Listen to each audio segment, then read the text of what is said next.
the chairman of the school, Mr. Sushil Nath Salwan, the principal, Mrs. Puri, teachers of the school, parents, and my young friends. Today indeed is a very important day for your school, because today you complete 50 years of your existence.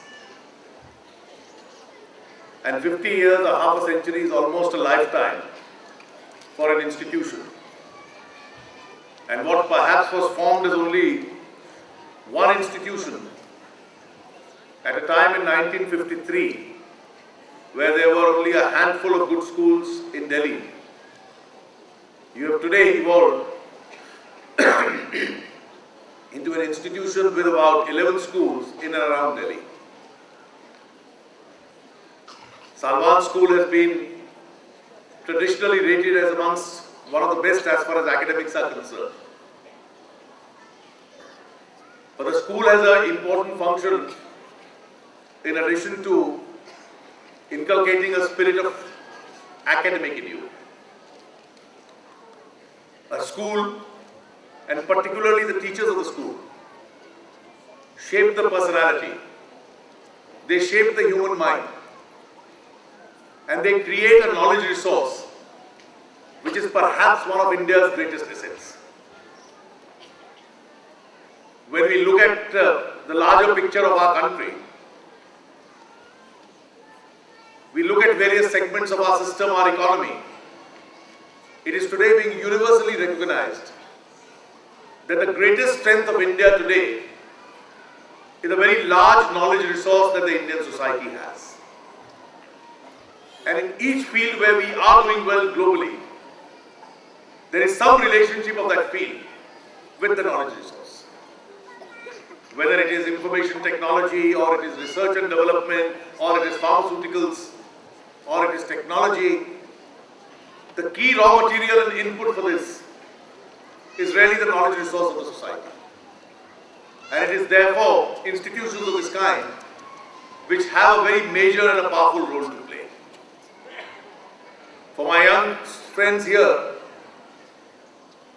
let there be a message for them that they've been amongst the fortunate ones to have the privilege of being brought up in an institution of excellence. Your parents have put in the very hard effort and resource to get you admitted to an institution of this kind and to sustain you. Your teachers are putting in the best resource so that the best really can come out of you. And one of the greatest challenges for the future today is that how many of you really are going to get into that stage of excellence for which you are being promoted. I have always believed that between the time that I studied in school or in my college and the generation which is there today, there is one basic change which has taken place. And that one basic change is that the standards of excellence have hardened today. It's much more difficult to get into the first row, because the first row traditionally, as some of the award winners just now were honored, is either 100% or very close to it. That was not the situation some 20 or 30 years ago. And therefore, one of the basic measures of success today is going to be how much you are able to avail of this opportunity and really get into that first row. The world today is very cruel. There are societies, there are systems where there is a space as far as mediocrity is concerned. But India certainly is not one of those systems today. To get into the best college, to get into the best courses, to get into the best careers, you really need to achieve that standard of excellence. Mediocrity will have the effect of getting you lost somewhere in a larger crowd. The second basic change which has taken place is that the individual merit of a student, the individual entrepreneurship of a student the individual level of scholarship of a student is really the best input that he can put in. It is that individual capability, more than a family lineage or more than any other form of support, which is going to enable him to really aim for that first slot. And I am sure that a large number of you who are getting an opportunity in an institution of excellence of this kind will really try to avail of that system. There are changes which are taking place. We have now institutions of higher learning in India which are becoming internationally competitive. And really for most of the young aspirants here to get out of school, pass out of school with dignity, with honors, and get into those institutions of excellence is going to be your immediate challenge.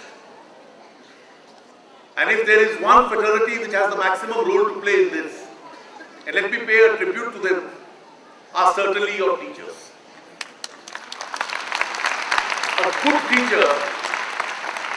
A good teacher always leaves a lasting impact on the memory of a child. The faith of a child in a teacher is so immense that even if he is fed something which may be inaccurate, the faith is so immense that a child tends to believe it. A good active teacher, a teacher who puts in the little extra, is able to get the best out of his students. And for those of you who are going to achieve those standards of excellence, are going to become role models for others, and I am sure that the others are going to emulate those who really reach the first row as their role models.